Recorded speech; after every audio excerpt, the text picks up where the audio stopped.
भाई जदि आपण माने ग्रानाइट को वाल ले लगे को चाहउछंती किबा ग्रानाइट रो डोर फ्रेम बनेवा को चाहउछंती तेबे ए प्रोसेस टा को निहाती देखंतु एमिति कले आपण को ग्रानाइट केबे भी वाल लो बाहरी आसीबो नाही। एथि पई आमे आरालाइट रो हार्डनर और रीजन को समान समान अनुपात रे नै मिक्स करी ग्रानाइट रो पछपटे लगै देलु पुट्टी पात साहाय्य रे।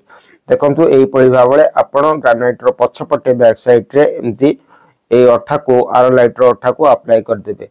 अप्लाई करदेला परे आपण को करिवे ना छोटो दाना बजुरी किंबा बाली चला होइतिबा बाली जो बड़ बड़ दाना चलै देला परे जो बाहरे से बाली को नै कि आ पछपटे मु जेमति पकोछि से बळी भाबरे पके देबे एवं एहा को 24 घंटा पय छाडी देबे।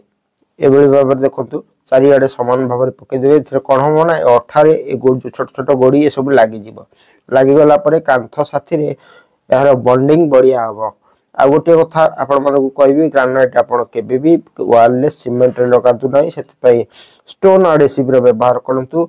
ए जो प्रोसेस कला परे जदी आपण एडहेसिव रे लगेले एहार स्ट्रांग आउरी बहि जिवो। आपण एथिरे कबाटा झुलेले मध्ये किछि होबो नाही।